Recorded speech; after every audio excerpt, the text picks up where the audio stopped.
আমরা কিতাবে পড়ছি বাজান, ওই যে একটু আগে বললাম আল্লাহ পাক যাদেরকে একবারে কাছে বসাবেন তা করে কি বলে মনে আছে নি?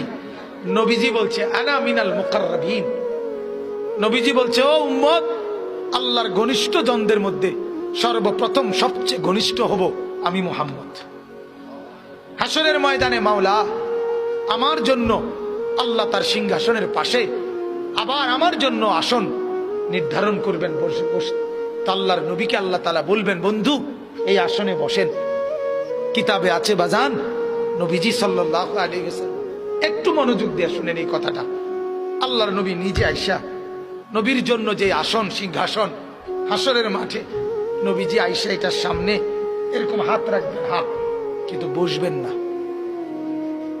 আল্লাহ তাআলা বলবেন বন্ধু এই আসন তো আপনার জন্য বন্ধু, বসেন না, আপনি বসবেন না। তো আল্লাহর নবী বলবেন রব্বুল আলামিন আমার জন্য বলাতে তো হাত রাখছি, আমার এটা তো আমি গ্রহণ করছি, আপনি দিয়েছেন বলে, কিন্তু আমি বসবো না মাওলা। আল্লাহ বলবেন কেন বসবেন না? আল্লাহর নবী বলেন রব্বুল আলামিন আমি যদি বসে যাই হাসরের এই বিরাট ময়দানে আমার উম্মতের জন্য দৌড়াবে কে? আমার কোথায় কোন উম্মত গুনার কারণে নাফরমানির কারণে আটকায় যায় কিনা? আমি যদি না ছুটি, আমি যদি না দৌড়াই, আমি বসে গেলে আমার উম্মতের জন্য দৌড়বে কে?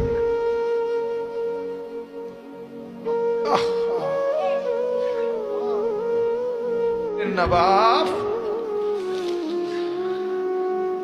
চিনা দরকার ছিল যাকে, চিনলেন না তাকে। হায় যুবক, বন্ধুকে চিনলা না, দুশ্মনকেই বন্ধু বানাইলা, দুশ্মনকেই বন্ধু বানাইলা।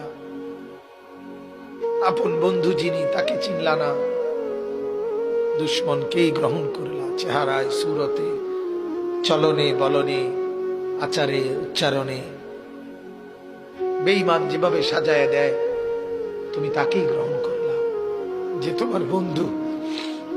কি কথা এটা নবী কেমনে বললেন? আরে আরো শুনেন মিয়া, হাদিসে আছে আল্লাহ তাআলা জিবরাইল ফেরেশতাদেরকে পাঠাবেন, আমার বন্ধুকে কবর থেকে প্রথম হাসরের ময়দানের জন্য তোলো।